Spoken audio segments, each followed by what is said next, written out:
नमस्कार विद्यार्थियों, geography Galaxy channel पर आपका बहुत बहुत स्वागत, अभिनंदन। तो आइए, हम पढ़ रहे हैं अभी एनसीईआरटी कक्षा 11 की, जिसमें हमारा 6th चैप्टर चल रहा है भू आकृतिक प्रक्रियाएं। इसमें हमने 2 लेक्चर कर लिए हैं, आज ये 3rd और लास्ट लेक्चर है। बहिर्जनिक प्रक्रियाएं पढ़ रहे थे हम इसमें, जिसमें से देखिए जो अपक्षय है उसको बहुत अच्छे से क्लियर कर लिया है हमने। अपक्षय की बात करें तो ये 3 तरह का होता है। कौन कौन सा? रासायनिक, भौतिक और जैविक। ठीक है, तीनों प्रकारों को काफ़ी डिटेल से हमने देख लिया है। आज बहिर्जनिक प्रक्रियाओं में ही आगे पढ़ेंगे, जो प्रक्रिया है वृहद संचालन। ठीक है, अगला हमारा टॉपिक वृहद संचालन। देखिएगा, मास मूवमेंट क्या होता है। तो ये एक बहिर्जनिक प्रक्रिया है। वे सभी संचलन यानी मूवमेंट जिनमें सेलों का वृहद मलबा यानी बहुत विस्तृत जो एरिया में जो फैला हुआ मलबा, उसकी बात हो रही है। वृहद मलबा गुरुत्वाकर्षण के प्रभाव के कारण ढाल, ठीक है, ढाल के अनुरूप स्थानांतरित होता हो, यह मलबा बिना भू आकृतिक कारकों के बहता है। ध्यान रखना, ये बिना भू आकृतिक कारकों के भी बहता है। पिछले लेक्चर में हमने अच्छे से देख लिया, बता दिया मैंने आपको कि भू आकृतिक कारक कौन से होते हैं। ठीक है, भू आकृतिक कारकों की बात करें तो जल, हिम, हवा, ये जो समुद्र में चलने वाले वो ज्वारीय जो ऊर्जा होती है उसकी बात, लहरों की बात, ये सब के सब क्या होते हैं? भू आकृतिक कारकों में आते हैं। भू को बनाने वाले जो कारक होते हैं उनमें आते हैं। तो यहाँ ये बात आ रही है कि वृहद संचलन जो है वो बिना कारकों के बहता है। किसी कारक की आवश्यकता नहीं है इसमें, बल्कि हम ये भी कह सकते हैं कि ये कारकों को आगे बढ़ाता है। कारकों का संचलन कौन करता है? वृहद संचलन अपने साथ कारकों को लेकर चलता है, न कि कारकों की मदद लेता है ये। ठीक है, तो सेलों का बहुत सारा मलबा यानी वृहद मलबा, जैसे कि देखिए आप, ये कोई चोटी है, ठीक है, और ये चोटी है और यहाँ से कोई मलबा जो है बहुत बड़ी मात्रा में फिसला, और ये नीचे मैदान है, और ये मैदान की तरफ यानी ढाल की तरफ, जिस तरफ ढाल होगा उसी तरफ गुरुत्वाकर्षण बल काम करेगा। तो जिस तरफ ढाल है उस तरफ बहुत ही विस्तृत एरिया में वृहद जो है मलबा, वो अपने जो गुरुत्वाकर्षण प्रभाव के कारण स्थानांतरित हो रहा है, यानी यहाँ से ऊपरी भाग से निम्न भाग की ओर ये स्थानांतरित हो रहा है। तो ये वृहद संचलन है। ठीक है, ये सीधा सा अर्थ है वृहद संचलन का। अब आगे देखिए क्या क्या विशेषताएं होती है और क्या होता है इस प्रोसेस में। गति होती है इसकी तीव्र से मंद। ठीक है, तीव्र भी हो सकती है, मंद भी हो सकती है। इसके अंतर्गत और कौन कौन क्रियाएं आती है तो देखिएगा, विसर्पण, बहाव, स्खलन और पतन। ठीक है, इन चारों के बारे में आपको अलग अलग मैं बता दूंगी कि विसर्पण क्या होता है, बहाव क्या होता है। देखिए, विसर्पण होता है रोलिंग, ठीक है, रोटेशन। जैसे कि कोई ये पर्वत है, ये इसकी ढाल है, यहाँ से कोई वृहद मास, मतलब जो काफ़ी बड़ा जो मलबा है वो यहाँ से हट गया, ठीक है, और वो ढाल के अनुरूप जा रहा है, तो वो विसर्पण करता हुआ जा रहा है। ठीक है, वो विसर्पण करता हुआ नीचे की ओर जा रहा है। ठीक है, बहाव की बात करें तो हम जानते ही हैं, किसी भी कोई भी मतलब परिवहित हो रहा हो कोई भी वस्तु विशेष, मतलब अगर एक स्थान से दूसरी जगह पर स्थानांतरित हो रही हो। स्खलन की बात करें तो इसमें आर्द्रता की कमी होती है। ठीक है, आगे इसको थोड़ा विस्तृत देख लेंगे हम। स्खलन में आर्द्रता नहीं होती। कोई भी भूभाग का बहुत बड़ा चट्टानी रूप जो है, चट्टान भी हो सकती है, मलबा हो सकता है, मिट्टी हो सकती है, उसका हट जाना अपने जो मूल स्थान से, और फिर उसका बिना मतलब आर्द्रता के बहुत विस्तृत रूप से यानी बहुत वृहद रूप में स्थानांतरित हो जाना स्खलन कहलाता है। और पतन भी ऐसा ही कुछ है, जिसमें बिना ढाल की मदद किए ये डायरेक्ट जो है अपने स्थान से हटकर दूसरे स्थान पर जाके गिर जाता है। ठीक है, बिना किसी ढाल की मदद के स्वतंत्र रूप से गिरना, ये पतन। ठीक है, नेक्स्ट देखिएगा, वृहद संचालन। वृहद संचलन की बात करें तो अपर्दन के अंतर्गत नहीं आता है। आपको मैंने अभी अभी 4-5 ये प्रोसेस बताई, वो सब वृहद संचलन में आती है। अब नेक्स्ट बात हो रही है कि अपर्दन जो कि हमने पीछे देख लिया, उसके अंतर्गत वृहद संचलन नहीं आता है, लेकिन इसमें पदार्थों का संचलन एक स्थान से दूसरे स्थान को होता है, जो कि गुरुत्वाकर्षण की मदद से होता है। ठीक है, इसमें कोई भौतिक, जो अभी हमने देखा है, कोई कारक कार्य नहीं कर रहा भूआकृतिक, जबकि इसमें गुरुत्वाकर्षण की मदद से जो मैटर है वो संचलित हो रहा है। नेक्स्ट, वृहद संचलन की जो सक्रियता के कारक हैं वो दिए हैं कुछ, उनको अच्छे से देखिएगा आप। सक्रियता के कौन कौन से कारक हैं वृहद संचलन में। नंबर 1 पर है प्राकृतिक एवं कृत्रिम साधनों द्वारा ऊपर के पदार्थों को टिकने के आधार को हटाना। क्यों होती है वृहद संचलन, उसकी सक्रियता कैसे बनती है, तो वो आपको यहाँ पर ध्यान से समझना है। देखिएगा, यहाँ पर कोई चट्टान है, ठीक है, यहाँ पर कोई चट्टान है और यहाँ इसका आधार जो है वो खाली है, वो ये जो आधार है वो हट गया यहाँ से। अगर ये आधार हट गया तो ये चट्टान जो है वो गुरुत्वाकर्षण बल के कारण नीचे आने की कोशिश करेगी। ठीक है, तो इसमें फर्स्ट में क्या दिया गया है, या तो कृत्रिम साधनों द्वारा या प्राकृतिक हट गया उसका आधार, तो उसको टिकने के लिए आधार नहीं है, तो वो सक्रिय हो जाएगी वृहद संचलन के लिए। नंबर 2, ढालों की प्रवणता जो है या फिर ऊंचाई में जो वृद्धि है वो भी एक सक्रिय कारण है। नंबर 3, पदार्थों की प्राकृतिक अथवा कृत्रिम बढ़ाव के कारण। ठीक है, पदार्थों का या तो प्रकृति के जो भी कारक होते हैं उनके द्वारा कोई बढ़ाव हुआ है वहाँ पर, या कृत्रिम रूप से हमने वहाँ बढ़ाव कर दिया, तो भी अति भार के कारण कई बार जो चट्टानें हैं उन पर ओवरलोड होने के कारण वो गुरुत्वाकर्षण बल की ओर मतलब कार्य संचलित हो जाएगी, क्योंकि वो अपनी जगह छोड़ने के लिए उसको ये जो भार है, अति भार है, वो उसको मजबूर कर देगा। तो ये भी एक सक्रिय कारण है। नेक्स्ट है कि अत्यधिक वर्षा। अगर अत्यधिक वर्षा एक साथ आती है तो भी चट्टानें जो है वो संचलित होती है। भूकंप के कारण आप जानते ही हो, ठीक है, भूकंप यानी जो पृथ्वी है उसका थरथराना, उसका कांपना, उस टाइम जो चट्टानें हैं अपना स्थान छोड़ देती है और गुरुत्वाकर्षण बल के कारण ढाल की ओर स्थानांतरित हो जाती है। विस्फोटों से भी यही होता है, या फिर बहुत बड़ी मशीनों के कंपन से ये हो सकता है। प्राकृतिक वनस्पति का अंधाधुंध विनाश, यानी जो जड़ें होती है पेड़ों की वो चट्टानों को अपनी स्थान पर रोके रखती है। अगर पेड़ पौधे कटते रहेंगे तो जो चट्टानें हैं वो अपने मूल स्थान से जगह छोड़ना स्टार्ट कर देगी। ठीक है, नेक्स्ट, संचालन के 3 रूप होते हैं, ध्यान रखना। अभी हमने देखा है वृहद संचलन की विशेषताएं, उनके सक्रियता के कारण जो भी हैं। अब देख रहे हैं कि संचलन के 3 रूप कौन से हैं। अब रूप देख रहे हैं तो देखिएगा, एक तो है अनुप्रस्थ विस्थापन। ठीक है, अनुप्रस्थ विस्थापन। नंबर 2 है प्रवाह और नंबर 3 है स्खलन। इन तीनों को आप बहुत अच्छे से ध्यान रखना। अनुप्रस्थ विस्थापन यानी जैसे कि तुषार वृद्धि हो जाए या अन्य कारणों से मृदा का अनुप्रस्थ विस्थापन। ठीक है, नंबर 2 पर बात हो रही है प्रवाह की और नंबर 3 है स्खलन।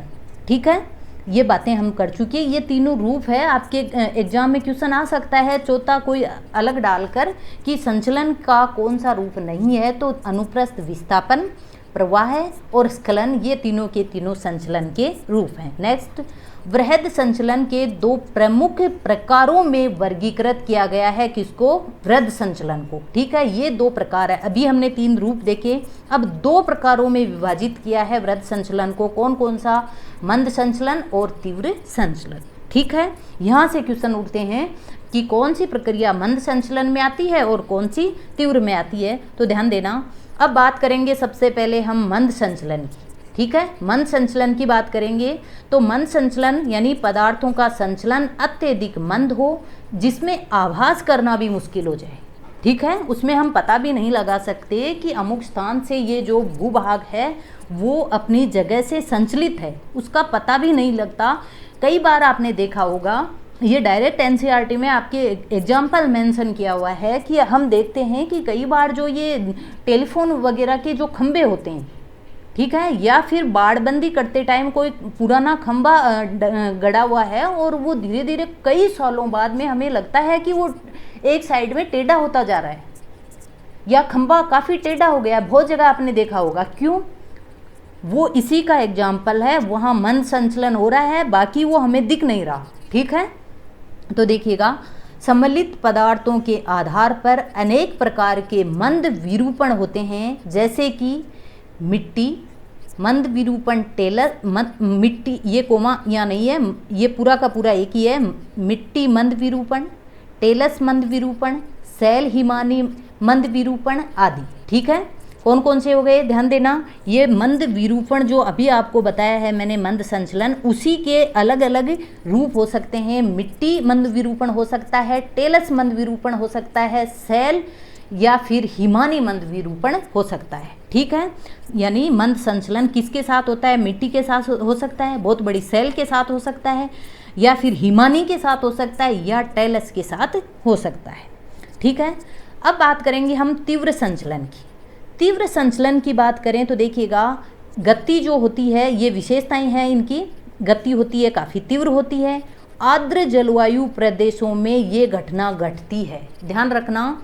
हम बात कर रहे हैं तीव्र संचलन की, तो वो आर्द्र जलवायु प्रदेशों में अधिक देखने को मिलता है।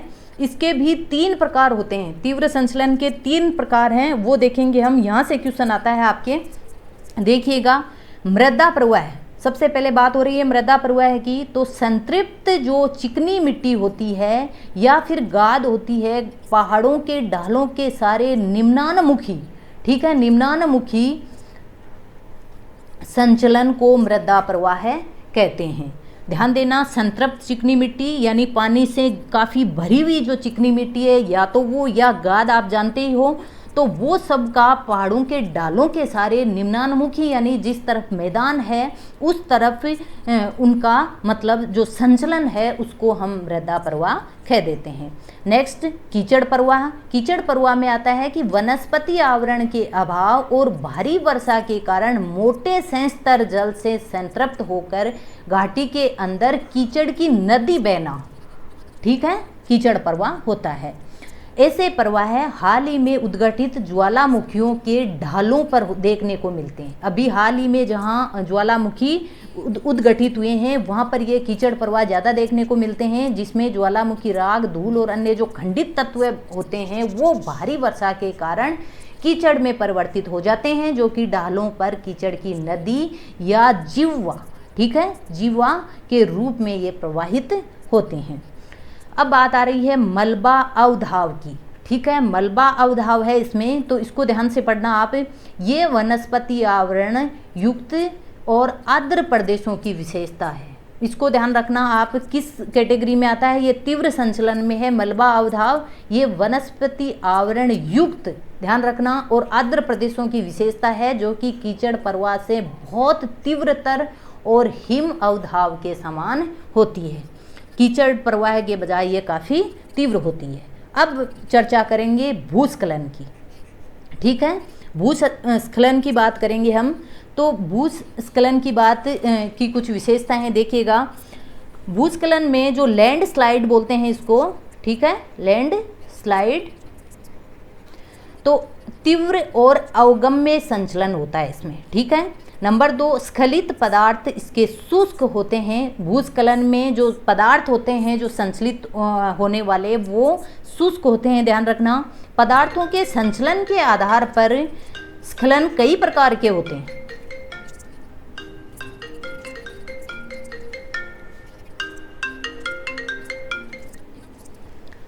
ठीक है, तो नंबर 1, अवसर्पण सैल मलबा का पश्च आवर्तन के साथ फिसलन। नंबर 2, मलबा स्खलन का पश्च आवर्तन के बिना मलबा का तीव्र लोटन, ठीक है, रोलिंग बोलते हैं जिसको, रोलिंग, और ये होता है रोटेशन, ठीक है, रोटेशन। नंबर 3 आ गया सैल, इसमें जो 3-4 जो ये प्रक्रिया है उनकी बात बता रही हूँ मैं, ये 4 प्रक्रिया है, इनको अच्छे से देखना। अवसर्पण सैल मलबा, अवसर्पण क्या होता है, यानी सैल मलबा का पश्च आवर्तन के साथ फिसलन। ठीक है, ध्यान रखना इनकी डेफिनेशन। मलबा स्खलन क्या होता है, पश्च आवर्तन के बिना मलबा का तीव्र लोटन। ठीक है। नंबर 3 सैल स्खलन क्या होता है, ये होता है संस्तर जोड़ या भ्रंश के नीचे वृहद सैल का स्खलन। नंबर 4 सैल पतन क्या होता है, तो सैल पतन होता है तीव्र ढाल के सहारे किसी सैल खंड का ढाल से दूरी रखते हुए स्वतंत्र रूप से गिर जाना। ठीक है। अब नेक्स्ट है, ये ध्यान रखना आप, हमारे देश में भूस्खलन और मलबा अवधाव प्राय हिमालय में होते हैं, याद रखना। कारण क्या है इसका, विवर्तनिक दृष्टि से सक्रिय परतदार चट्टानों के निर्माण ढाल तीव्र हैं, जबकि बात करें अगर हम नीलगिरी की पहाड़ियों की तो ये प्रक्रिया काफ़ी धीमी देखने को मिलती है। ठीक है, क्योंकि वहाँ की जो चट्टानें हैं वो काफ़ी मजबूत हैं, काफ़ी पुरानी हैं, तो ये प्रक्रिया वहाँ पर काफ़ी धीमी है, जबकि हिमालय पर्वत में अक्सर देखने को मिलती है। अपर्दन और निक्षेपण। ठीक है, अब चर्चा करेंगे हम अपर्दन और निक्षेपण की। तो देखिएगा, शैलों के मलबे की प्राप्ति और उसका परिवहन अपर्दन है। ठीक है, सीधा सा अर्थ है अपर्दन का, शैलों के मलबे की प्राप्ति होना और फिर उसका परिवहित होना ही अपर्दन है। नंबर 2 अपक्षय वृहद क्षरण व अपर्दन निम्नीकरण की प्रक्रियाएं हैं, दोनों की चर्चा हो रही है। अपक्षय वृहद क्षरण, ठीक है, अपक्षय तो क्या है, वृहद क्षरण का, और अपर्दन क्या है, निम्नीकरण की प्रक्रिया है। किसी भी दो ऊंचे और नीचे भूभागों का निम्नीकरण करके बराबर करना अपर्दन का कार्य है, जबकि अपक्षय है जो वृहद क्षरण करता है, जो चट्टानों को काफ़ी निम्न कणों में बदल देता है। अपर्दन की बात करें तो वह परिवहन जैसी अनाच्छादन प्रक्रिया गतिज ऊर्जा द्वारा नियंत्रित होती है, जैसे कि परिवहन वायु, प्रवाहशील जल, हिमानी लहरें, धाराएं, भूमिगत जल द्वारा होती है अपर्दन। ठीक है, अपर्दन का अर्थ है, ठीक है, ये डेफिनेशन दी हुई है एनसीईआरटी में, अच्छे से ध्यान रखना कि गतिज ऊर्जा का अनुप्रयोग भू सतह के साथ संचलित कारकों से संबंधित होना। ठीक है, अभी देखा है हमने भू कारक कौन से हैं, भू पर संचलित जो कारक हैं वो जैसे कि वायु, जल, लहरें, धाराएं और भूमिगत जल की बात हो रही है, तो उनके द्वारा जो अनुप्रयोग भू सतह के साथ अनुप्रयोग होना उनका ही क्या है, अपर्दन है। एक सूत्र दिया हुआ है वो भी ध्यान रखना, गतिज ऊर्जा यानी काइनेटिक जो एनर्जी है वो किसके बराबर होती है, half into mass into velocity square. ठीक है, वेलोसिटी स्क्वायर है इसमें, यानी वेग, वी वेग है ये, और एम जो है ये मास है। ठीक है, और काइनेटिक एनर्जी यानी गतिज ऊर्जा बराबर हाफ, ठीक है, half into mass into velocity यानी वेग जो है किसी संचलित पदार्थ का उसका स्क्वायर। ठीक है, यहाँ स्क्वायर है, तो ये गतिज ऊर्जा का सूत्र है, ये भी ध्यान में रखना। सबसे प्रभावशाली अपर्दनकारी गति जो होती है वो हिमानी की होती है, जबकि सबसे कम प्रभावित हवा की होती है, क्योंकि हवा एक गैस है। ध्यान रखना, हिमानी सबसे धीरे चलती है लेकिन सबसे प्रभावी है, जबकि हवा सबसे तेज चलती है लेकिन कम प्रभावी है। निक्षेपण की चर्चा करेंगे अब। यह अपर्दन का परिणाम होता है, अपर्दन के बाद उसका जो किसी भी कार्य का जो फल होता है अंतिम, वैसे ही अब जो अपर्दन होता है उसका परिणाम क्या होता है, निक्षेपण होता है। ठीक है, ढाल में जब कमी आती है तो अपर्दन की कारकों के वेग में कमी आ जाती है, जो परिणामतः अवसादों का निक्षेपण कर देते हैं। निक्षेपण वस्तुतः किसी कारक का कार्य नहीं है। ठीक है, ये भू आकृतिक जो कारक हैं उनका कार्य नहीं है। पहले स्थूल जो जैसे ही गति कम होती है और जो बड़े जो स्थूल पदार्थ होते हैं, जो बड़े पदार्थ होते हैं, सबसे पहले वो रुकते हैं, उसके बाद में जो सूक्ष्म पदार्थ हैं वो रुककर निक्षेपित हो जाते हैं। अब बात आती है मृदा निर्माण की। ठीक है, मृदा और मृदा के तत्वों की चर्चा है यहाँ। तो मृदा वैज्ञानिक जो हैं, ठीक है, वो मृदा धरातल पर प्राकृतिक तत्वों का एक ऐसा समुच्चय है। मृदा वैज्ञानिकों का कहना है कि जो मृदा है, ठीक है। जो मृदा है वो धरातल पर प्राकृतिक तत्वों का ऐसा समुच्चय है, एक ऐसी पोटली है जिसके द्वारा जीवित पदार्थ व पौधों को पोषित किया जाता है। ठीक है। अब कुछ विशेषताएं हैं। तो जो मृदा की बात हो रही है उसकी विशेषताएं हैं कि गत्यात्मक माध्यम होता है, इसमें हमेशा कुछ ना कुछ प्रोसेस चलती रहती है मिट्टी में, जिसमें रासायनिक, भौतिक और जैविक क्रियाएं लगातार चलती रहती है। अपक्षय जो है वो अपकर्ष का परिणाम व वृद्धि का माध्यम है। ठीक है। अपक्षय अपकर्ष का परिणाम है ये, वह वृद्धि का माध्यम है। ये एक परिवर्तनशील है, विकासोन्मुख तत्व है। ये ठंडी और गर्म, शुष्क और आर्द्र भी हो सकती है। ये ठंडी भी हो सकती है तो गर्म भी, ये शुष्क भी हो सकती है तो आर्द्र भी हो सकती है। ठीक है। मृदा जलवायु की दशाओं, भू आकृतियों और वनस्पतियों के साथ अनुकूलित रहती है। अब बात आती है कि मृदा निर्माण की प्रक्रिया कैसे होती है। तो देखिएगा, अपक्षयी प्रवाह की मृदा निर्माण का मूल निवेश होता है। जो अपक्षयी पदार्थ है, ठीक है, प्रवाह है, अपक्षयी जो प्रवाह है वो ही मृदा निर्माण का मूल निवास पदार्थ है। ये क्या है? पदार्थ है। तो यहाँ चर्चा आ रही है कि अपक्षय यानी जो अपक्षय हुआ जो पदार्थ है उसकी चर्चा हो रही है, वो ही मृदा निर्माण का मूल निवेश होता है। प्रवाह एवं निक्षेप के अंदर कई गौण जीव, ठीक है, कई गौण जीव है जो आश्रय प्राप्त कर लेते हैं तथा जीव और पौधों के मृत जो अवशेष हैं वो उमस के कारण हो जाते हैं। बाद में पक्षियों और वायु द्वारा लाए गए बीजों से वृक्ष और झाड़ियों में भी वृद्धि होती रहती है। ठीक है। पौधों की जड़ों और बिल बनाने वाले जानवरों आदि के द्वारा पार्टिकल्स को ऊपर लाया जाता है तथा पदार्थों के जो पुंज होते हैं वो छिद्रमयी और स्पंजी हो जाते हैं, जिससे जल धारण करने की क्षमता और वायु प्रवेश के कारण अंततः परिपक्व खनिज व जीव उत्पाद युक्त मृदा का निर्माण हो जाता है। ये थोड़ी सी प्रोसेस दी हुई है कि मृदा निर्माण कैसे होता है। ठीक है। अब चर्चा करेंगे हम। देखिए, ये इसमें दो ये दिए हुए हैं वैज्ञानिक नाम और, ठीक है, उनको क्या कहा जाता है ज्योग्राफी की दृष्टि से। तो यहाँ से भी क्वेश्चन आते हैं। पेडालॉजी कौन सी विज्ञान है? तो ये मृदा विज्ञान है। ठीक है। और पेडालॉजिस्ट किसे कहते हैं? तो मृदा वैज्ञानिक को पेडालॉजिस्ट कहते हैं। मृदा का जो अध्ययन करने वाला वैज्ञानिक है उसको क्या कहते हैं? पेडालॉजिस्ट। ये भी ध्यान में रखना। अब बात आती है मृदा निर्माण के 5 मूल कारकों की। ठीक है, ये ध्यान में रखना। आपको एक मूल कारक अन्य मिल सकता है, पांचों के पांचों आपको पता होना चाहिए और रटना नहीं है, इसको दिमाग से याद कीजिए आप कि मृदा निर्माण में आखिर कौन से ऐसे कारक हैं जो कार्य करते हैं। तो देखिएगा, सबसे पहले तो बात हो रही है मूल पदार्थ की। ठीक है, मूल पदार्थ यानी सेल कैसी है। ठीक है। नंबर 2 स्थलाकृति, जो वहाँ स्थल है उसकी आकृति कैसी है, वह पर्वत है, मैदान है या कोई झील है या कैसी भी, ठीक है, उसका खड्डा वगैरह जो भी है उसकी आकृति कैसी है। नंबर 3 पर है जलवायु, वहाँ की जलवायु कैसी है। नंबर 4 पर है जैविक क्रियाएं कितना कार्य कर रही है वहाँ। और लास्ट है जो 5 नंबर पर, वो कितने समय से वो प्रोसेस में है, यानी समय। ठीक है। तो ये पांचों के पांचों जो हैं वो मृदा निर्माण के 5 जो कारक हैं वो हैं। तो इनसे ही पता लगता है कि अमुक जगह की मृदा कैसी है और कब की क्या बनी हुई है। ठीक है।